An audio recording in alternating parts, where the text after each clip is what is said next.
El apocalipsis no llegó. Las gaviotas siguen en los aires, los sapos tan irreventables, las mariposas tan coléricas de colores, los gusanos siguen prefiriendo la tierra, y marranos y hombres, cada vez más llamativos. Lo dijo George Orwell. Los animales asombrados, pasaron su mirada del cerdo al hombre, y del hombre al cerdo. Y, nuevamente, del cerdo al hombre. Pero ya era imposible distinguir quién era uno y quién era otro. Desde esa superstición, con la llegada de los 2000 y el cambio de siglas, nuevas formas de organización social, económica y política se sostienen en el sistema capitalista, que disparan la crisis del sujeto, víctima de las dificultades del mantenimiento de la cohesión social por las instituciones responsables de ello, y ahora irresponsables de hecho. La escuela, viejo y llano templo del saber, resiste e insiste, persistente y dadivosa. La modernidad líquida, tal como la concibe Zygmunt Bauman, transitoria, que fluye hasta perderse y volver a encontrarse, escurridiza, baña al sujeto y lo deja muerto de frío, tiritando, chocando los dientes. Lo que intenta ser sólido, la ley, se hunde en la liquidez que se le escapa, y se ahoga, como una piedra. La destitución simbólica de la escuela no es más que consecuencia de esto. El carácter performativo ya no flota en las turbulencias. Esa legalidad de antes, la que ya no va más, pero sigue queriendo ir, como el burro con la zanahoria, que nunca alcanza. Como querer seguir siempre a la gota de agua en el río, que siempre cambia, y se mezcla, y se seca, y se moja. La destitución simbólica de la escuela hace alusión a que la ficción que ésta construyó mediante la cual eran interpelados los sujetos dejó de tener poder performativo. La eficacia simbólica de un discurso se mide en su potencia de producción de subjetividad, es decir, en su capacidad de constituir a un sujeto alrededor de un conjunto de normas y valores que son los que rigen la vida social. Se percibe una pérdida de credibilidad en sus posibilidades de fundar subjetividad. La destitución también puede ser procesada y habitada. En ocasiones, la destitución no es un derrumbe, sino el escenario complejo y extremadamente duro en el que se despliegan operaciones de invención para vivirla. ¿Y qué ha de ser del sujeto? Empezó a darle las espaldas, a los intereses comunes, a las actividades comunes, a las actividades públicas, rehusando tomar responsabilidades. Comenzó a retirarse a una suerte de mundo privado, correspondiente a su familia y unas pocas relaciones. Así, hemos visto desarrollarse, en el mundo occidental, un tipo de individuo que no es el tipo de individuo de una sociedad democrática o de una sociedad donde puede lucharse por incrementar la libertad, sino un tipo de individuo que está privatizado, que está enfermo dentro de su pequeña miseria personal. Y si ha de serlo así, no es sin motivos. No es sin causa. El sistema capitalista occidental. El capitalismo produce mercancías, y produce sujetos, muertos al cadáver del placer. El sujeto producto del capitalismo posmoderno es el sujeto que consume y se funde en su adquisición, que lo adquiere a él, mero agregado, casi hombre, casi cosa, y ninguno de los dos al mismo tiempo. Sujeto constituido en el discurso capitalista sin estructura. Es un sujeto que está en relación al objeto engraciado, sobreestimado, y no a los sujetos, que resultan peligrosos. Mantiene relaciones sexuales con la tecnología. La ama. La desea. Pendiente al llamado de la publicidad, obediente al principio del placer. El consumo es bienestar, los objetos dan placer, y el entretenimiento hace feliz. Las necesidades falsas que invitan a la usufructuación desmedida. Las pulsiones, unificadas, a la relación sexual con la cosa. Foucault dice respecto al cuerpo capitalista, que es un cuerpo cuya capacidad de trabajo se ha mercantilizado, es decir, se ha convertido en una mercancía intercambiable. Y para que ello sea posible, es necesario que sea homogéneo, medible, normalizado. La individualidad del hombre memorable sucumbe, el hombre calculable aflora. Me permito, en este punto, transcribir unos párrafos, ya que, aunque resulten abusivas traer tantas líneas, resultan fundamentales para comprender los efectos del capitalismo sobre el sujeto. Dice Marcuse: se puede distinguir entre necesidades verdaderas y falsas. Falsas son aquellas que intereses sociales particulares imponen al individuo para su represión. Las necesidades que perpetúan el esfuerzo, la agresividad, la miseria y la injusticia. Su satisfacción puede ser de lo más grata para el individuo, pero esta felicidad no es una condición que deba ser mantenida y protegida si sirve para impedir el desarrollo de la capacidad, la suya propia y la de otros, de reconocer la enfermedad del todo y de aprovechar las posibilidades de curarla.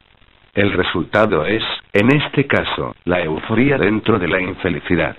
La mayor parte de las necesidades predominantes de descansar, divertirse, comportarse y consumir de acuerdo con los anuncios, de amar y odiar lo que otros odian y aman, pertenece a esta categoría de falsas necesidades. Estas necesidades tienen un contenido y una función sociales, determinadas por poderes externos sobre los que el individuo no tiene ningún control. El desarrollo y la satisfacción de estas necesidades es heterónomo. No importa hasta qué punto se hayan convertido en algo propio del individuo, reproducidas y fortificadas por las condiciones de su existencia. No importa que se identifique con ellas y se encuentre a sí mismo en su satisfacción. Siguen siendo lo que fueron desde el principio, productos de una sociedad cuyos intereses dominantes requieren la represión. Por ello, sujeto muerto al cadáver del placer, placer que además escribe en el cuerpo, en los modos de producir subjetividad. Rodolfo Rosengard dice: afirmo con Diana Milstein, y como parte de una teoría crítica de la realidad social, que la centralidad de la categoría de cuerpo se justifica en la necesidad de entender regularidades en las formas de dominación en las sociedades contemporáneas en las que se despliegan múltiples y diversas prácticas sociales que reproducen formas específicas de desigualdad, poder y control. Desde esta perspectiva, Peter M. Ceylaren se refiere al cuerpo como un cuerpo/sujeto, como el terreno de la carne en el que el significado se inscribe, se construye y se reconstituye. De acuerdo con esa idea, el cuerpo ha de entenderse como la superficie intermedia entre el sujeto y la sociedad, como lugar de la subjetividad incorporada o encarnada, que refleja las sedimentaciones ideológicas de la estructura inscripta en él. El cuerpo, como forma de una intencionalidad socialmente inscripta, no constituye tanto un texto cuanto modos distintos de intertextualidad, a los que denominaré modos de la subjetividad. La encarnación es un proceso de intertextualización o transformación de los cuerpos en significantes del poder y la ley oficiales. Las escuelas se convierten en lugares de encarnación en el sentido de que sirven como ruedo discursivo en el que las normas del poder social, fundado en la clase y en la pertenencia a un sexo, se intertextualizan en el cuerpo del alumno, reflejando el más amplio cuerpo político de la sociedad en su conjunto. El problema que se plantea en relación con las escuelas no es el de que ignoren los cuerpos, sus placeres y el sufrimiento de la carne, aunque indudablemente eso es parte del problema, sino el que subestimen el lenguaje y la representación como factores constitutivos de la configuración del cuerpo/sujeto como soporte del significado, la historia, la raza y el sexo al que pertenece, así como los deseos inconscientes que lo guían en la búsqueda incierta y siempre saludablemente ingrata, pero que se encuentra lejos del malestar. Y esa es la apuesta. El malestar es constitutivo, la ingratitud de la cotidianidad, por el contrario, es síntoma arraigado en un cuerpo lleno de significantes, empapado de lenguaje. No existimos simplemente como cuerpos, sino que también tenemos cuerpos, es decir, subjetividad. Y esto, a partir del discurso de la economía globalizante del mercado. La modernidad se ciñe en su fracaso. Si bien las promesas del triunfo de la razón sobre el oscurantismo, la redistribución de las riquezas mediante la tecnología, mayor producción y ganancia, fracasaron, había una promesa de futuro. Las promesas sobre el sujeto de Descartes se sostuvieron en la igualdad, la sensibilidad, la fraternidad y solidaridad, la justicia y la protección social, la creencia de haber colonizado el futuro. En el posmodernismo, el Estado-nación está en déficit y da lugar a un no discurso. El mercado que se dirige a un sujeto que solo tiene derechos de consumidor, y no los derechos y obligaciones conferidos al ciudadano. El consumo, entonces, no requiere la ley ni los otros, dado que es en la relación con el otro y no con el sujeto donde se asienta la ilusión de satisfacción. El mercado instituye, para consumidores y no consumidores, un nuevo ideal del yo, un imaginario que produce, en un nuevo lugar, el horizonte de aspiraciones, el espejo donde mirarse. El discurso se define como un lazo social basado en el lenguaje, es decir, el discurso hace lazo social, y por ende, existe en y por el lenguaje, respondiendo a una lógica.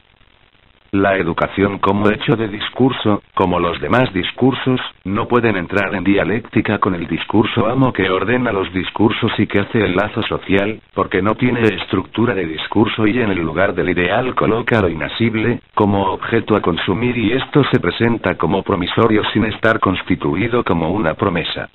Sin embargo, la escuela sigue interpelando a sus alumnos como niños o adolescentes, y los sigue pensando como futuros ciudadanos, y les otorga, además, calidad de sujetos políticos. A pesar de que en la institución escolar se pedagogice sujetos políticos, el sujeto político dentro de la institución educativa existe porque la constituye, forma parte, y se forma en esa dialéctica. Formación, del latín formare. Dar el ser y la forma. Por esto, lejos de pretender una definición de educación, del latín educere, sacar, extraer, o educare, formar, instruir, se puede afirmar que educar es un acto de amor, una donación, en donde hay algo que se transmite y se pierde al mismo tiempo, en donde se da la forma y hay algo que se extrae, en donde necesariamente hay una falta. Transmitir no es reproducir, no es clonar. Transmitir es dar a la nueva generación la posibilidad de resignificar la historia. Se trata de repartir la herencia, y esto implica la posibilidad de reinventar la historia, de significarla en el presente que nos trabaja y solamente así abrir una posibilidad de futuro. Así, la promesa de futuro, y su posibilidad, radica en la actividad del sujeto frente a la institución escolar. Y esto en la medida en que se le atribuya el derecho que se le ha borrado, porque, citando a Walter Benjamin, solo gracias a aquellos sin esperanza nos es dada la esperanza.